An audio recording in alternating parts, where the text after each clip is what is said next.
إن الحمد لله نحمده ونستعينه ونستغفره ونؤمن به ونتوكل عليه ونعوذ بالله من شرور أنفسنا وسيئات أعمالنا من يهده الله فلا مضل له ومن يضلل فلا هادي له وأشهد أن لا إله إلا الله وحده لا شريك له وأشهد أن محمدًا عبده ورسوله أرسله بالحق بشيرا ونذيرا وداعيا إلى الله بإذنه وسراجا منيرا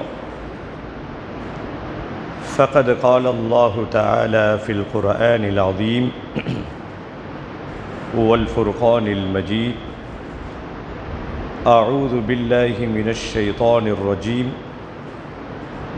بسم الله الرحمن الرحيم يا أيها الناس اتقوا ربكم الذي خلقكم من نفس واحدة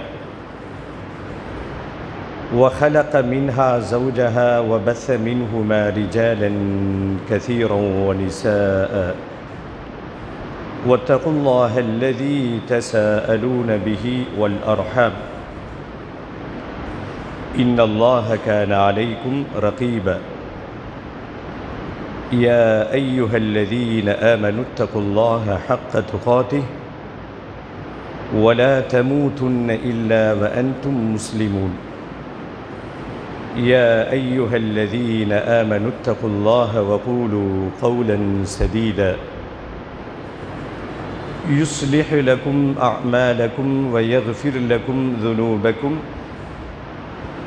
ومن يطع الله ورسوله فقد فاز فوزا عظيما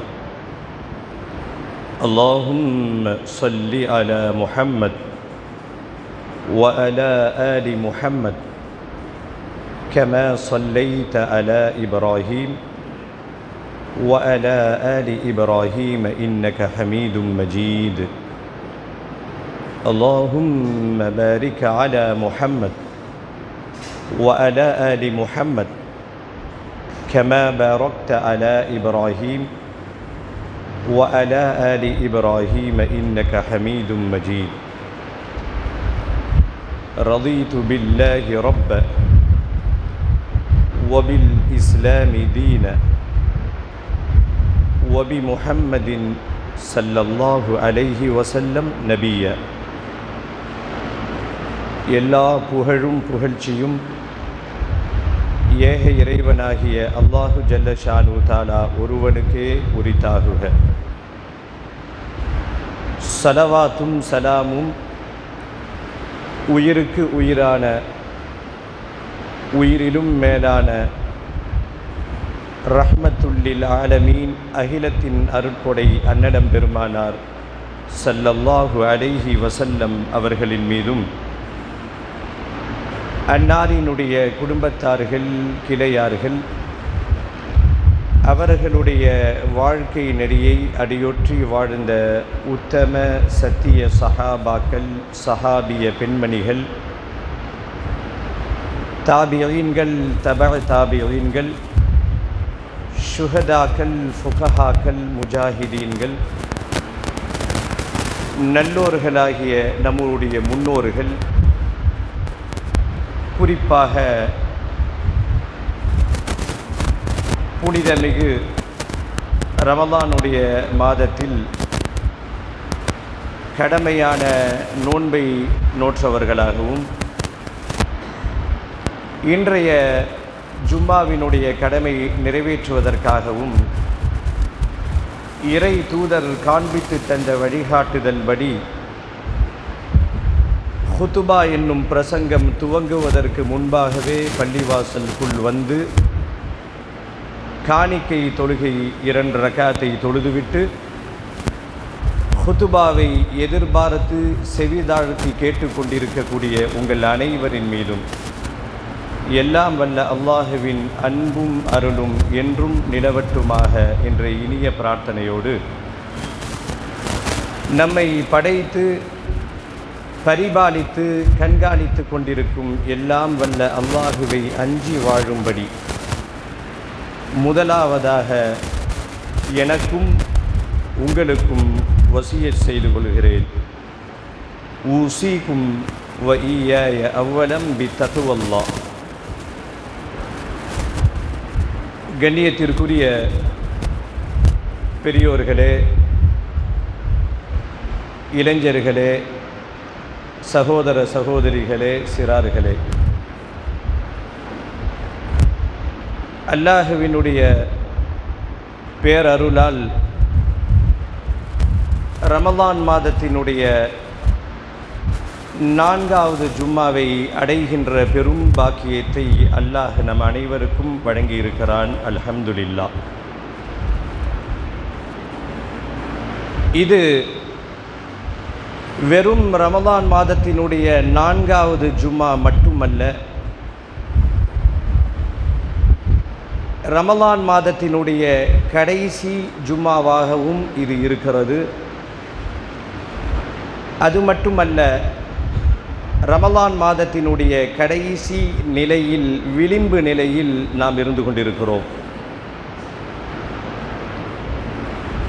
இன்னும் சில தினங்கள் என்ற சொற்றொடர் மாறி போய் இன்னும் சில மணி நேரங்கள் அல்லது பல மணி நேரங்களில் இந்த புனிதமிகு ரமலான் நம்மை விட்டும் விடை பெற்று செல்லவிருக்கின்ற ஒரு உணர்வு பூர்வமான தருணம் இந்த தருணம்.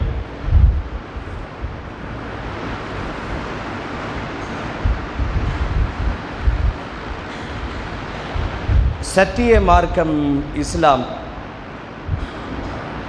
எல்லா துறைகளுக்கும் வழிகாட்டுதலை மிக சிறப்பாக வழங்கியிருக்கிறது.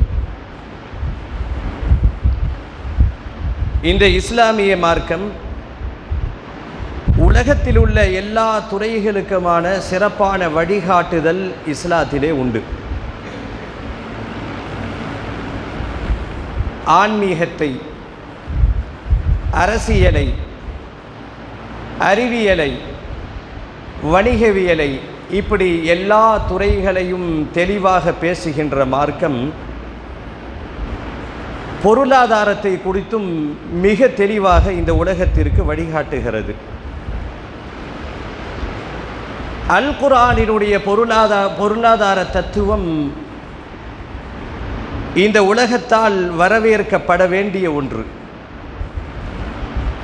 இஸ்லாத்தினுடைய பொருளாதார தத்துவம்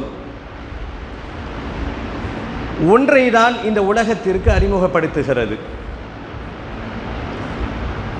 அல் குர்ஆனின் கூறக்கூடிய பொருளாதார திட்டம் ஒரே ஒரு செய்தியை இந்த உலகத்திற்கு உரக்கச் சொல்கிறது.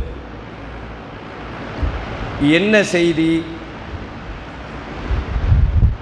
பொருளாதாரம் என்பது ஒரு குறிப்பிட்ட வர்க்கத்தினர்களுக்கு மட்டும் சுட்டி கொண்டே இருக்கக்கூடாது என்று குர்ஆன் பேசும். குர்ஆனிலே அல்லாஹ் சொல்லுவான், கைலா யகூன தூலதம் பைனல் அக்னியாஇ மின்கும். இல்லாதவர்களுக்கு கொடுங்கள், ஏழைகளுக்கு உதவிகரம் நீட்டுங்கள் என்று பேசும் அல் குர்ஆன் அதற்கான காரணத்தை மிக தெளிவாக ஒரு அரை வரியிலே சொல்லிவிடுகிறது. ஏன் ஏழைகளுக்கு கொடுக்க வேண்டும், ஏன் வறியவர்களுக்கு கொடுக்க வேண்டும் என்றால், கைலா யகூன தூலதம் பைனல் அக்னியாஇ மின்கும்.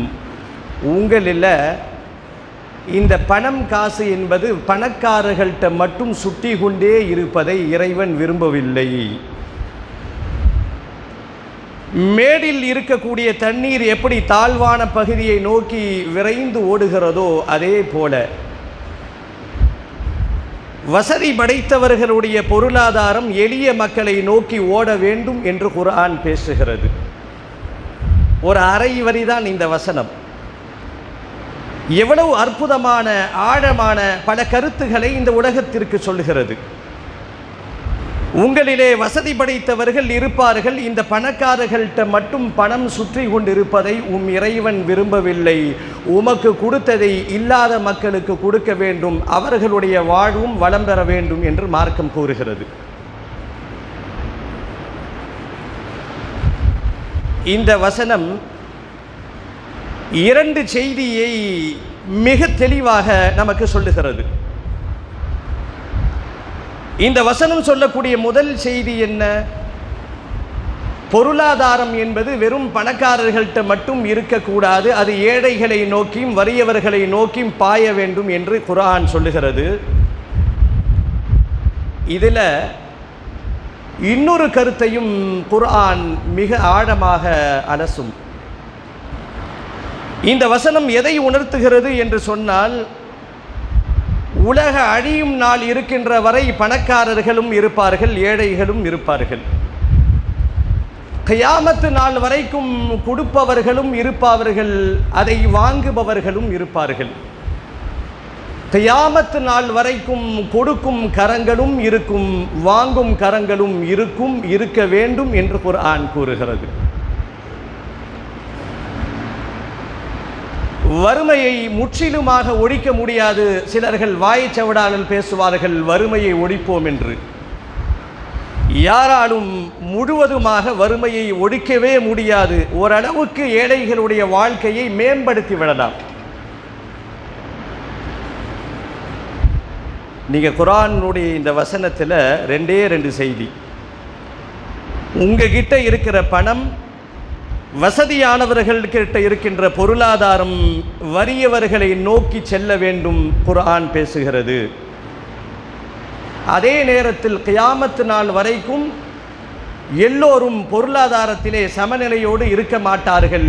இல்லாதவர்கள் இருப்பவர்கள் இல்லாதவர்களுக்கு கொடுத்து வாழ வேண்டும் என்றும் குர்ஆன் பேசுகிறது. இது எதுவரைக்கும் நடக்கும்னா, கியாமத்து நாள் வரைக்கும் இதே நிலைத்தான் என்று அடித்து சொல்லலாம். நபிகள் பெருமானார் ஸல்லல்லாஹு அலைஹி வஸல்லம் அவர்கள் ஒரு அற்புதமான நிகழ்வை மறுமை நாளுக்கு அறிகுறியாக, கியாமத்து நாளுக்கு முன்னால் நடக்கக்கூடிய சம்பவமாக ஒரு சம்பவத்தை பெருமானார் அவர்கள் சொல்லுவார்கள். இந்த கியாமத்து நாள் நெருங்கின்ற போது நிறைய அடையாளங்கள் நடக்கும். அதில் ஒரு அடையாளம், கொடுப்பவர்கள் இருப்பார்கள், வாங்குவதற்கு ஆள் இருக்க மாட்டார்கள்.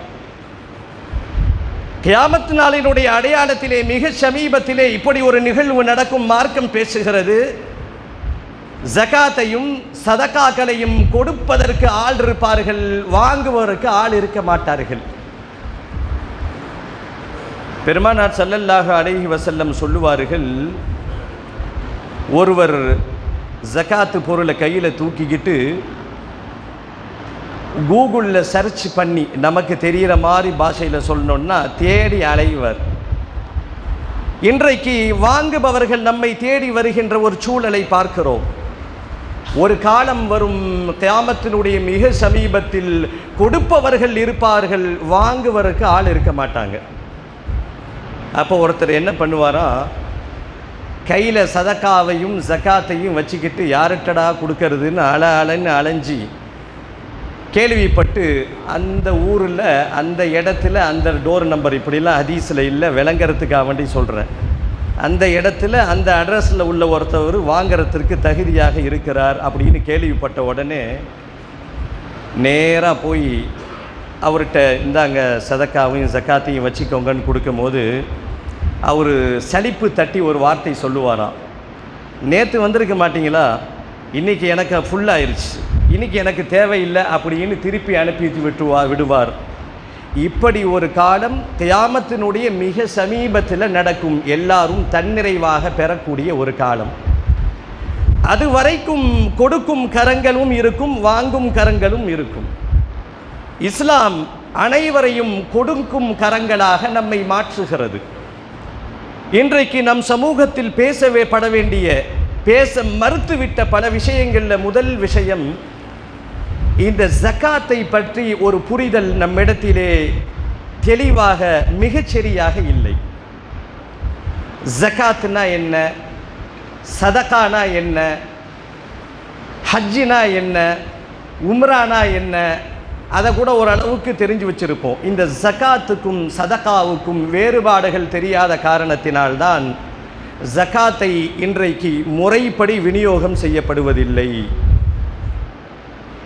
சிம்பிள், ஒரே ஒரு விஷயம் ஷார்ட்டாக விளங்கணும்னா, ஜகாத் என்று சொன்னால் கட்டாய தர்மம். எப்படி நீ ஐவேளை தொழுகுவது கட்டாயமோ, அதே போல ஒரு குறிப்பிட்ட அளவுக்கு உனக்கு வசதி இருந்தால் அது ஒரு அழகான கணக்கு. நம் வீட்டில் இருக்கக்கூடிய மனைவிமார்களுடைய கழுத்தை அலங்கரிக்கக்கூடிய ஆபரணங்கள் ஒரு குறிப்பிட்ட அளவுக்கு மேல் இருந்தால், இப்படி நிறைய அளவு பட்டியலை மார்க்கம் சொல்லுகிறது. இதெல்லாம் உங்களிடத்தில் இருந்துவிட்டால் நீ கட்டாயம் ஜகாத்தை கொடுத்தே ஆக வேண்டும்.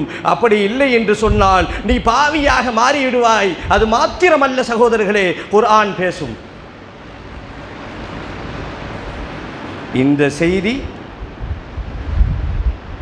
ஜகாத் தகுதியா இருந்தும் கொடுக்க மறுப்பவர்களுக்கு செல்ல வேண்டிய செய்தி. அல்லாஹ் கருணையாளன், இறைவன் கிருபையாளன், எல்லோருக்கும் இது கடமையாக்கல.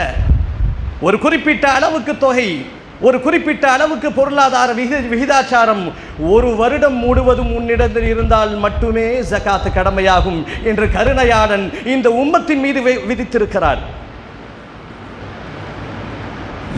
எங்க பிரச்சனை அப்படின்னா, பொதுவாக என்னையும் சேர்த்து தான் இந்த விஷயம். நாம் பெருமையாக ஷார்ட்டாக சொல்லிடுவோம், ஜகாத் 100க்கு 2.5 அப்படின்னு சொல்லுவோம். இது சிம்பிளாக தெரியும். இது யாருக்கு கஷ்டமாக தெரியும் என்று சொன்னால், இந்த 100 லட்சங்களாக மாறுகின்ற போது, லட்சங்கள் 10 லட்சங்களாக மாறுகின்ற பொழுது ஜகாத்தினுடைய கணக்கை எடுத்து பார்த்தா கொடுக்கிற காசு மட்டும் பல லட்சங்கள் வரும். அங்கேதான் மனதுடன் போராட்டம் நடத்த வேண்டும் சகோதரர்களே. 100க்கு 2.5 தான், 250 தூக்கி வீசிட்டு போயிடலாம். இந்த தொகை உன்னிடத்தில் இருக்கக்கூடிய லட்சத்திற்கு கணக்கிடும் பொழுது, உன்னிடத்தில் இருக்கக்கூடிய மில்லியன்களுக்கு கணக்கிடும் பொழுது நீ ஜகாத்தை பல லட்சங்களில் செலுத்த வேண்டிய நிலை வரும். அப்போதான் ஷைத்தான் ஊசலாட்டம் போடுவான். கொஞ்சம் என்னையும் சேர்த்து சொல்ற, இந்த பணம் காசு இருக்கே, அல்லாஹ் குர்ஆனிலே சொல்லுவான், வதுஹிப்பூனல் மால ஹுப்பன் ஜம்மா. மனிதா, இந்த பணத்தை, இந்த அழியக்கூடிய இந்த செல்வத்தை நீ அளவு கடந்து நேசிக்கிறாய். இல்லாத போது பேசிடலாம், இல்லாத போது வசனங்களை வீசலாம். எனக்கு மட்டும் அல்லாஹ் கொடுத்திருந்தா நான் என்ன செய்வேன் தெரியுமா? என் ஏழைகளுக்கெல்லாம் அள்ளி கொடுப்பேன், பள்ளிவாசலுக்கு கொடுப்பேன், ஏழை குமரர்களை நிறைவேற்றுவேன், இப்படி செய்வேன் அப்படி செய்வேன் என்று வாய் சவுடால் பேசக்கூடியவர்கள் காசு கையில் வந்து நகைக்கும் இந்த ஜகாத்தும் கணக்கிட்டு ஒரு தொகை வரும் பார்த்தீங்களா? உதாரணத்திற்கு இங்கே இருப்பவர்கள் ஜகாத்து கடமையானவர்கள் இருப்பார்கள். ஒரு குறிப்பிட்ட தொகை, ஒரு 2 லட்சம் ரூபா அல்லது குறைந்தபட்சம் ஒரு 50,000 ரூபா நீங்கள் ஜகாத்து கொடுக்குற மாதிரி இருந்தால் கூட ஷைத்தான் என்ன போடுவான் தெரியுமா? 50,000 போய் கொடுக்கணுமா? இந்த 50,000க்கு வேற ஏதாவது செலவு செய்யலாம். டாய்லெட்டை நவீனமயமாக்கி கட்டலாம், காருக்கு புதுசாக டெக்கரேட் பண்ணலாம், அல்லது ஏதாவது ஒரு செலவு செய்யலாம். 50,000 ரூபாய் போய் கொடுக்கணுமா என்ற ஊசலாட்டத்தை உடைப்பவர்கள் மூமின்கள் சகோதரர்களே. ஜகாத் ஒரு புரட்சி. நாம் எண்ணிக்கொண்டிருக்கிறோம் ஜகாத் ஜகாத்ன்னு. இந்த ஜகாத் என்ன ஒரு ஆய்வு சொல்லுகிறது தெரியுமா? இந்த உலகத்தில் இருக்கக்கூடிய அந்தந்த மஹல்லாக்களில் இருக்கக்கூடிய முஸ்லிம் தனவந்தர்கள் கணக்கு பார்த்து ஜகாத்தை சரியாக கொடுப்பார்கள் என்று சொன்னால் ஏழைகளே இருக்க மாட்டார்கள். கணக்கு பார்த்து கரெக்டாக கொடுத்தா. இன்றைக்கு இந்த ஜகாத்தினுடைய நிலைமை எவ்வளவு கேவலமாக போயிட்டு இருக்கு தெரியுமா? தெளிவா உடைத்து பேசுகிறேன். இன்றைக்கு ஜகாத்து, உதாரணமாக எனக்கு 1 லட்சம் ரூபா ஜகாத்து கடமை, கேஷை மட்டும் 1 லட்சம் ரூபா நான் கொடுக்கணும் அப்படின்னா, இல்லா மாஷா அல்லா கொடுப்பவர்கள் இருக்கிறார்கள். சில பேர் என்ன செய்வாங்க தெரியுமா? கடையில் போய் வெள்ளை கைலி ஒரு 10 கைலியை வாங்கிறது. 1 லட்சம் ரூபா கொடுக்க வேண்டிய ஜகாத்துக்கு நம் சமூகத்தில் இருக்கக்கூடிய மறுமையை மறந்தவர்கள், அல்லாஹ்வினுடைய கட்டளையை ஏற்காதவர்கள், இந்த 1 லட்சம் ரூபா போய் நம்ம ஜக்காத்தை கொடுக்கணுமா? சாம்பிளுக்கு சொல்ற, பல லட்சங்கள் ஜக்காத்தை கொடுக்கக்கூடிய நல்ல கொண்டவர்களும் நம் சமூகத்தில் இருக்கிறார்கள். இன்றைக்கு நம் ஜக்காத் இன்னைக்கு எப்படி போயிட்டு இருக்கு? நோன்பு கஞ்சிக்கு காசரத்துக்கு காசு கொடுத்தால் ஜக்காத்திலே சேர்த்து விடுகிறோம். இல்லை ஒரு 10 கைலியை வாங்கிட்டு வந்து யாருக்காவது தெரிஞ்சவங்களுக்கு, ரொம்ப வெளிப்படையாக பேச விரும்பலை, ஒவ்வொரு வெள்ளை கைலியும் கொடுத்துட்டு ஒரு சட்டையும் துணியும் கொடுத்துட்டு சிம்பிளாக ஒரு 5000 ரூபாய்க்குள்ளே இவருடைய பர்ச்சேஸ் எல்லாம் முடிச்சுட்டு நாங்களும் ஜக்காத்து கொடுக்கிறோம், நாங்களும் ஜக்காத்து கொடுக்கிறோம் என்று நீங்கள் பெருமை பேசிக்கொள்வதிலே எந்த அர்த்தமும் இல்லை. அதற்கு பெயர் ஜக்காத்தும் இல்லை. ஜக்காத் கணக்கு பார்த்து கொடுக்கப்பட வேண்டிய ஒன்று, கணக்கு பார்த்து தகுதியானவர்களுக்கு கொடுக்கப்பட வேண்டிய ஒன்று. யார் யார்கிட்ட என்ன வசதி இருக்குது, மனைவி கிட்ட எவ்வளோ நகை இருக்குது, இதுக்கெல்லாம் ஜக்காத் இருக்குது. அதுவும் அல்லாஹ் கருணையாளன். எடுத்த உடனே இப்படிலாம் நீங்கள் கட்டாயப்படுத்தலை, நம்மை கசக்கி புரியலை. ஒரு குறிப்பிட்ட விகிதாச்சார அடிப்படையில் சில பொருளாதார வசதிகள் 1 வருடம் முழுவதும் நம்மிடத்திலே இருந்தால்தான் ஜக்காத்து கடமை. கணக்கு பார்த்து ஜக்காத்தை கொடுக்க வேண்டும். நம் சமூகத்தில் அது போயே விட்டது. ஒரு கொத்து மதிப்பாக தமிழிலே சொல்லுவோம் அல்லவா, ஒரு தோராயமா இவர் மேலே ஜக்காத்தினுடைய கடமை 1 லட்சம் ரூபா இருக்கும், 2 லட்சம் ரூபா இருக்கும். அதையெல்லாம் விட்டு டோட்டலாக இவர் ஒரு பெரிய அறிவாளியாக வெறும் 50,000 அல்லது 5,000 அல்லது 10,000த்துக்குள்ள ஜக்காத்தினுடைய எல்லா பர்ச்சேஸையும் முடித்துவிட்டு ஜக்காத்து கொடுத்து விட்டோம் என்று பெருமை பேசிக் கொள்பவர்கள் இந்த உலகத்திலும் நன்மையை பெறமாட்டார்கள், ஆகிரத்திலும் நன்மை இழந்து விடுவார்கள். கொஞ்சம் மெனக்கடணும், ஒவ்வொருத்தரும் மெனக்கட வேண்டும். என் மனைவி இடத்தில் இவ்வளோ பவுன் நகை இருக்குது, ஜக்காத்து கடமையா இல்லையா? அப்படி ஜக்காத்து கடமையாக இருந்தால் எவ்வளவு கொடுக்கணும், யாருக்கு கொடுக்கணும், எப்போ கொடுக்கணும் என்ற முறைப்படி இந்த விஷயங்கள் எல்லாம் தெரிந்து கொண்டு இந்த அமலை நாம் செய்ய வேண்டும். சமீபத்தில் சில வருஷத்துக்கு முன்பாக நம் சமுதாயத்தினுடைய அவல நிலையை நான் சொல்ல வருகிறேன். ஒரு பிரபலியமான ஜவுளி கடையில் விளம்பரம் செஞ்சிட்டு இருந்தாங்க, ரமலானுடைய ஸ்பெஷல் விளம்பரம் பார்த்துருப்பீங்க. அந்த ஜவுளி கடை விளம்பரத்தில் ஒரு நீண்ட பட்டியலை போட்டு விளம்பரம் செய்திருந்தார்கள். மிக குறைவாக ஆண்களுக்கான ஆடை, பெண்களுக்கான ஆடைன்னு போட்டு கடைசியில் ஒரு வரி போட்டிருந்துச்சு. அதுதான் என்னை உலுக்கிய விஷயம். ஜக்காத் செட் 500 ரூபாய் என்று போட்டிருந்தார்கள். அது அந்த காம்போவுக்கு பேர் என்ன? ஜக்காத் செட்டு. அது என்ன ஜக்காத் செட்டு அப்படின்னு அந்த கடையில் போய் விசாரிக்கலான்னு போய் கேட்டால் ஒரு நிமிஷம் தலை சுற்றாத குறைதான். ஜக்காத்து செட்டுன்னு ஒரு கவரில் ஆக கடையில் இருக்கக்கூடிய சரக்குகள்லேயே கடிவான ஆக மட்டமான துணி, ஆண்கள் பெண்கள் பார்க்கும் போதே கண் கலங்க ஆரம்பிச்சிருச்சு. இப்படிப்பட்ட மட்டமான துணியை அடைத்து வைத்து விட்டு இதை ஜக்காத்து செட்டு என்று ஒருவன் கடையிலே விளம்பரம் செய்கிறான் என்றால் அவனுக்கு எப்படி தெரியும்? அந்த கடையை நடத்துபவன் முஸ்லிம் அல்ல, மாற்று மத சகோதரர். இந்த ஜக்காத்து செட்டுன்னு அவனுக்கு எப்படி தெரியும்னா, நம்ம மக்கள் பர்ச்சேஸுக்கு போயிருப்பாங்க. இன்றைக்கும் நாம் பர்ச்சேஸுக்கு போகும்போது என்ன நடக்குது? நமக்கு எல்லாம் காஸ்ட்லியான துணி நம்ம வீட்டுக்கு வாங்கிட்டு அந்த சேல்ஸ்மேன்கிட்ட போய் காதுகிட்ட போய் கொடுக்கறதுக்கு ஏதாவது இருந்தால் காமிங்க. உங்களுக்கு யார் சொன்னால் கொடுப்பது மட்டமாக இருக்க வேண்டும் என்று? நீங்கள் நல்ல ஆடையை உடுத்தணும், கொடுப்பதற்கு மட்டமாக சீப்பாக அசிங்கமான நீங்கள் விரும்பாத ஒன்று இருக்க வேண்டும் என்று யார் சொன்னது? மார்க்கம் வழிகாட்டி இருக்கிறதா? அல் குர்ஆன் பேசும், லன் தனாலுல் பிர்ர ஹத்தா துன்ஃபிகு மிம்மா துஹிப்பூன். நீங்கள் எதை பிரியப்படுகிறீர்களோ அதை மற்றவர்களுக்கு நேசிக்காத வரை நீங்கள் சொர்க்கத்தை அடையவே முடியாது. மார்க்கம் சொல்லுகிறது, குர்ஆன் பேசுகிறது. இன்றைக்கு நம்ம பர்ச்சேஸ் எப்படி இருக்கு? எல்லா கணக்கு இல்லாமல் எல்லாத்தையும் கணக்கு பார்க்காம வாங்கிட்டு கடைசியில் அந்த சேல்ஸ்மேன் காதுகிட்ட போய் கொடுக்கறதுக்கு ஏதாவது இருந்தால் கொடுங்க. உடனே அவர் கேட்பார், கொடுக்கறதுக்குன்னா எங்களுக்கு புரியலையே அப்படின்னும் போது நம்பால் விளக்கம் கொடுப்பாங்க. நாங்கள் நோம்பில் நிறைய தான தர்மங்கள் செய்யணும், நாங்கள் துணியெலாம் எடுத்து கொடுக்கணும், ரொம்ப சீப்பாக ஒரு 100 ரூபாய்க்கு கைலி, ஒரு 50 ரூபாய்க்கு இது அதுன்ட்டு அந்த ஜவுளி கடை விளம்பரம் பேக் பண்ணி வச்சுருக்கான் பாருங்கள். 500 ரூபாய்க்கு ஒரு குடும்பத்துக்கே ஒரு சட்டையை அவர்கள் ஒரு குரூப்பையே வச்சுட்டு இதை 500 ரூபாய்ன்னு விற்கிறாங்கன்னா அது எவ்வளவு மட்டரகமான துணியாக இருக்கும்.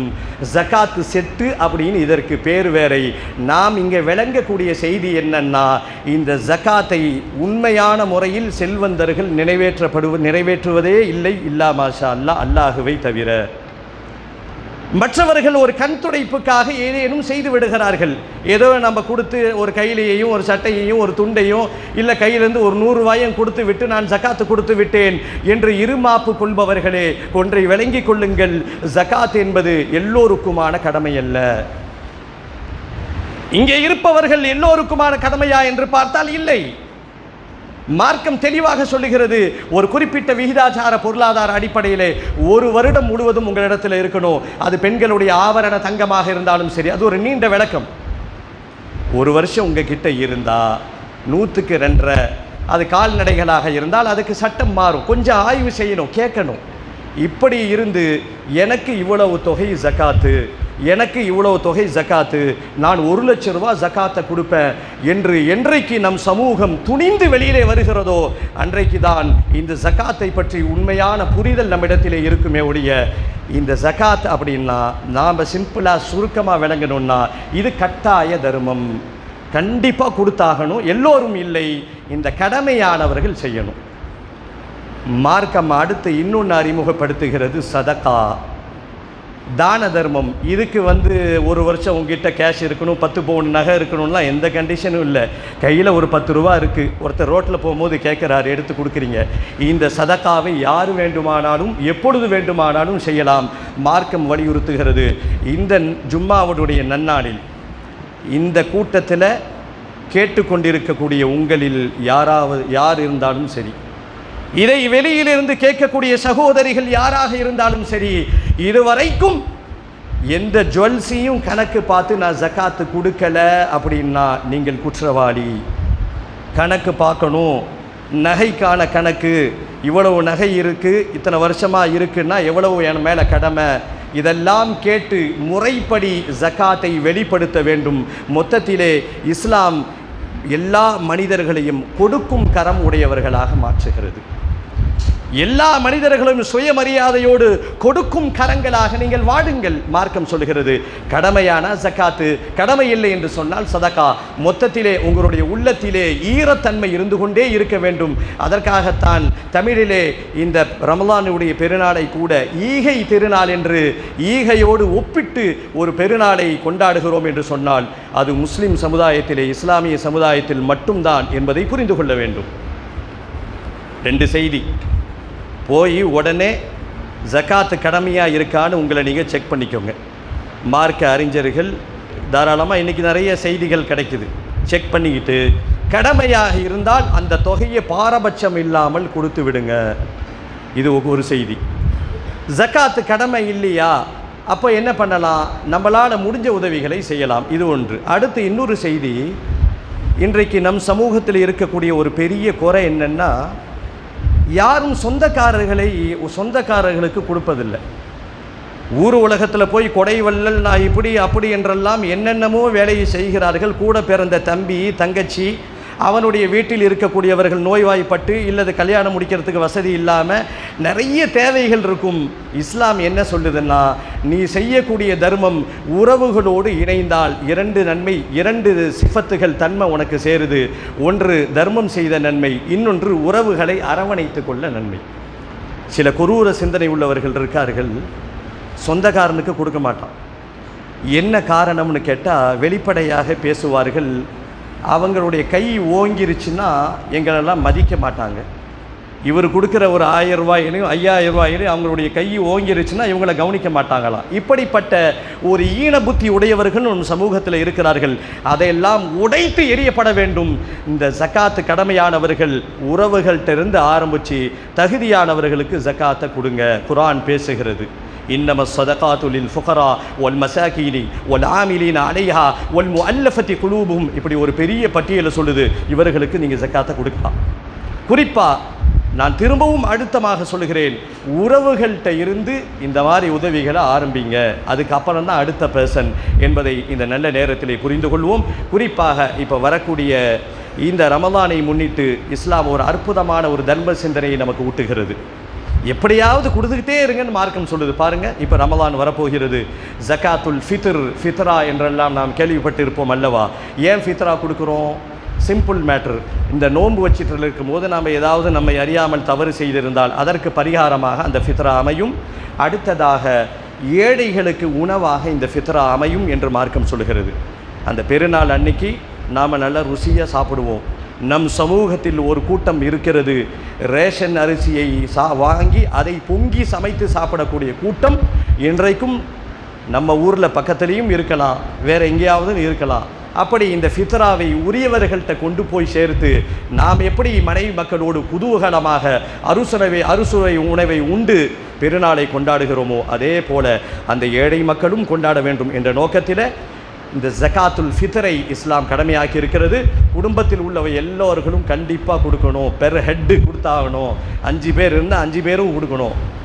இதில் சில பேர்கள் அவர்கள் சம்பாதிக்கலை, நான் தான் பொறுப்பாளர்கள் என்ற குதர்க்கம்லாம் பேசக்கூடாது. எத்தனை பேர் இருந்தால் எல்லாத்துக்கும் இந்த ஃபித்ரா கொடுத்தாகணும்.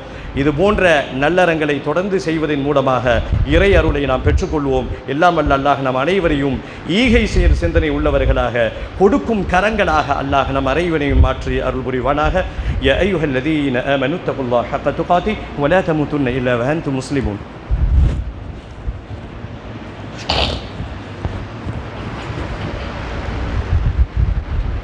الحمد لله الذي وكفى وسلام على عباده الذي اصطفى. கண்ணியத்திற்குரிய பெரியோர்களே, சகோதர சகோதரிகளே, இன்றைய ஜும்மாவினுடைய முதல் பிரசங்கத்தில் ஒரு முக்கியமான தலைப்பை பற்றி பேசப்பட்டது. நாம் அனைவரும் கொடுக்கும் கரங்களாக மாறுவோம் என்ற தலைப்பின் கீழ் ஜகாத்னா என்ன, ஜகாத்தை சரியாக முறைப்படி கொடுக்காட்டி என்ன விபரீதங்கள் நடக்கும், அதனால் என்னென்ன பின்விளைவுகள், அதனால் என்னென்ன பாவங்கள், கடமை இல்லாதவர்கள் ஜகாத்துக்கு பதிலாக வேறு என்ன தரலாம் என்ற செய்தியெல்லாம் நமக்கு தெரிந்திருக்கிறோம். சிம்பிளாக ஒரே ஒரு சோதனை தான். உங்கள் பேக்கெட்லேருந்து ஒரு 10 ரூபாயை எடுத்து கொடுக்குறோம். அப்படி கொடுக்கும் பொழுது உங்கள் மனது வலிக்கிறதா இனிக்கிறதா கொஞ்சம் செக் பண்ணிக்கோங்க. கையிலிருந்து யாருக்காவது காசு கொடுக்கும் போது அதை நம்ம பாரமாக நினைக்கிறோமா அப்படின்னு இருந்தால் நம் ஈமானில் குறை உள்ளது என்பதாக பொருள்.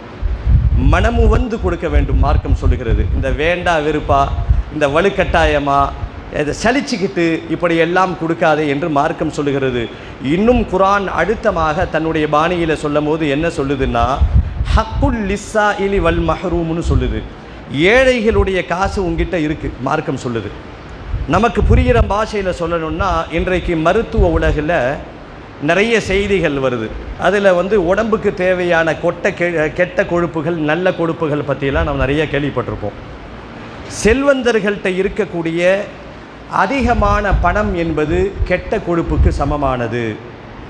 எப்படி கெட்ட கொழுப்பு சரியான முறையில் அது எரிக்கப்படவில்லை என்று சொன்னால் உடலை பாதிக்குமோ, அதே போல வசதி படைத்தவர்களே, நீங்கள் அல்லாஹ்வினுடைய அருளை ஓரளவுக்கு பெற்றிருக்கிறீர்கள். உங்ககிட்ட இருக்கக்கூடிய இந்த அதிகமான செல்வத்தை, இந்த கெட்ட கொழுப்பு, இந்த அதிகமாக இருக்கிறதுலாம் கெட்ட கொலஸ்ட்ரால், இதை நீங்கள் கரைச்சிக்கிட்டே இருக்கணும். வாக்கிங் போய் கரைப்பீங்க, சில பேர் ஜாக்கிங் போவாங்க, சில பேர் விளையாடி கரைப்பாங்க. இந்த பொருளாதாரத்தை எப்படி கரைக்கணும்னா, இந்த கெட்ட கொழுப்பு என்கின்ற அதீத பணம் உங்களிடத்தில் இருந்தால் கொடுத்து கொடுத்து அதை நீங்கள் கரைத்தால்தான் நீங்கள் இறைவனுடைய அருளை பெற முடியும் என்பதை ஒரு முக்கியமான செய்தியாக நாம் விளங்கிக் கொள்வோம். அது மாத்திரமல்ல சகோதரர்களே, இந்த ரமலான் மாதம் நம்மை பார்த்து விடை பெற்று செல்வதற்கு முன்பாக இந்த ரமலான் நம்மோடு பேசுகிறது. ரமலான் நம்மை பார்த்து பேசுகிறது, ஆதமுடைய மகனே, மனிதனே, உன்னிடத்தில் விருந்தாளியாக 1 மாத காலம் நான் தங்கிவிட்டு செல்கிறேன். இதோ நான் போகப் போகிறேன். என்னை உங்களிலே கண்ணியப்படுத்தவர்களும் இருக்கிறீர்கள். அமல் செஞ்சு, இபாதத்து செஞ்சு, நோன்பு வச்சு, சதகாசை கொடுத்து, தௌபா செஞ்சு உங்களில் என்னை கண்ணியப்படுத்தியவர்களும் இருக்கிறீர்கள். ரொம்ப சந்தோஷம். உங்களிலே என்னை அலட்சியப்படுத்தியவர்களும் இருக்கிறீர்கள். என்னுடைய வேல்யூ உங்களுக்கு எப்போ தெரியும்னா, இந்த உலகத்தில் என்னுடைய வேல்யூ தெரியாது. நாளை மௌத்திற்கு பிறகு மண்ணறையிலிருந்து எழுப்பப்பட்டு மறு உலகத்திலே சொர்க்கத்திலே ஒரு விசேஷமான கேட் ஒன்று இருக்கும், ரையான்னு பேர். வரிசையாக எல்லோரும் நிற்பார்கள். அங்கே சிலர்களுக்கு மட்டும் தடுக்கப்படும். அவங்க யாருன்னா இந்த ரமலானை சரியாக பயன்படுத்தாதவர்கள். அப்போது என்னுடைய வேல்யூ உங்களுக்கு புரியும். அடுத்து என் வேல்யூ உங்களுக்கு எப்போ புரியும்னா, அல்லாஹ் இந்த நோன்பின் பயனாக, இந்த நோன்பின் மூலமாக ஒரு நோன்புக்கு பகரமாக 70 வருட காலம் நரகத்திலிருந்து உங்களுக்கு பாதுகாப்பு தூரமாக்கி வைக்கிறான் என்ற செய்தியெல்லாம் உங்களுக்கு நீங்கள் கேள்விப்பட்டிருப்பீர்களே. நாளை நரகத்திலிருந்து நீங்கள் தப்பிக்கும் பொழுது என்னுடைய வேல்யூ உங்களுக்கு தெரியும். நோன்பு தொடர்ந்து பேசுகிறது. என்னுடைய எக்ஸ்பீரியன்ஸில் பலர்களை நான் பார்த்திருக்கிறேன்.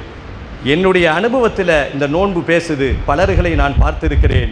சிலர்கள் ஒரு நோன்பை கோட்டை விட்டு விட்டு வருத்தப்பட்டு சொல்லுவார்கள், எப்படியாவது அடுத்த வருஷம் சரி செய்து கொள்வேன். பாவம், அவர்கள் அடுத்த வருஷம் நோன்புக்குள் மன்னரை வாசிகளாக மாறிவிட்டார்கள். என் எக்ஸ்பீரியன்ஸில் நிறைய உங்களை மாதிரி பார்த்துருக்கிற இந்த நோன்பு நம்மிடத்திலே சொல்லக்கூடிய ஆக முக்கியமான ஒரு செய்தி, உங்ககிட்டருந்து நல்ல மாற்றங்கள் வரணும். என்ன நல்ல மாற்றங்கள்? விட்டு கொடுத்து வாழுங்கள், அன்பை பரிமாறுங்கள், தர்ம சிந்தனையோடு வாழுங்கள், எல்லா மக்களிடத்திலும் அன்போடு இருங்கள். இந்த நோன்பு சில கெட்ட குணங்களை விட்டும் குடிதோண்டி புதைத்து விடுங்கள் என்று நம்மை பார்த்து பேசுகிறது. பெருமை இருக்கவே கூடாது, ஆணவம் இருக்கவே கூடாது, கஞ்சத்தனம் ஒழிக்கப்பட வேண்டும், பொறாமை பக்கத்தில் கூட வந்து விடக்கூடாது, கோல் சொல்லுகின்ற தன்மை, இதையெல்லாம் இந்த நோன்போடு கபரிலே குடிதோண்டு மையத்தை புதைப்பதை போல இந்த எல்லா கெட்ட குணங்களையும் புதைத்து விட்டு ஒரு புனித மனிதர்களாக வாருங்கள். இந்த நோன்பு நம்மை பார்த்து பேசுகிறது.